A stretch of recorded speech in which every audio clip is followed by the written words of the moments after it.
চিত্রনায়িকা অপু বিশ্বাস সম্প্রতি ঢাকার চিফ মেট্রোপলিটন ম্যাজিস্ট্রেট আদালতে হাজির হয়ে জামিন নেন একটি আলোচিত মামলায়। ২০২৪ সালের জুলাই আন্দোলনের সময় এনামুল হক নামের এক ব্যক্তিকে হত্যাচেষ্টার অভিযোগে দায়ের হওয়া মামলায় তিনি আত্মসমর্পণ করে জামিন আবেদন করেন। রবিবার ১৩ জুলাই বিচারক মোহাম্মদ মোস্তাফিজুর রহমান ১০,০০০ টাকা মুচলেকায় তার জামিন মঞ্জুর করেন। এই মামলায় এর আগেই চিত্রনায়িকা নুসরাত ফারিয়াকে গ্রেপ্তার করা হয়েছিল। পরে তিনিও জামিনে মুক্তি পান। ওই মামলার অন্যান্য আসামিদের মধ্যে রয়েছেন অপু বিশ্বাস, আসনা হাবিব ভাবনা, জায়েদ খান সহ মোট ১৭ জন। মামলার এজাহারে অপু বিশ্বাসের নাম ২০৮ নম্বর আসামি হিসেবে উল্লেখ করা হয়। তবে আদালতে অপু বিশ্বাসের উপস্থিতি নিয়ে আলোচনার জন্ম দেয় তার পরিধান। তাকে দেখা যায় বোরকা পরে আদালতে হাজির হতে।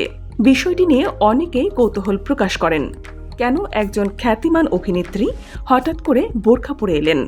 এ বিষয়ে জানতে চাইলে অপু বিশ্বাস বলেন, আদালত পাড়ায় সবসময় অনেক মানুষ থাকে। একজন তারকা উপস্থিত হলে উৎসুক জনতা ভিড় করে, বিশৃঙ্খল পরিস্থিতি তৈরি হয়। আমি চেয়েছি সে পরিস্থিতি এড়াতে, তাই বোরকা পরেছি যাতে কেউ সহজে চিনতে না পারে।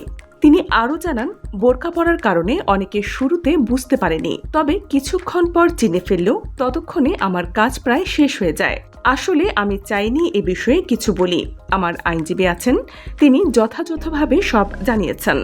অপু বিশ্বাস আরও যোগ করেন, এমনিতেও যখন প্রয়োজনীয় কাজে বাইরে যাই অনেক সময় পরিবেশ বুঝে বোরকা পরিধান করি।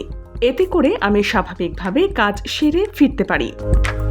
বিনোদন জগতের সর্বশেষ ও নির্ভরযোগ্য খবর পেতে সাবস্ক্রাইব করুন BGN TV 24। সংবাদ যেখানে, বিশ্বস্ততা সেখানে।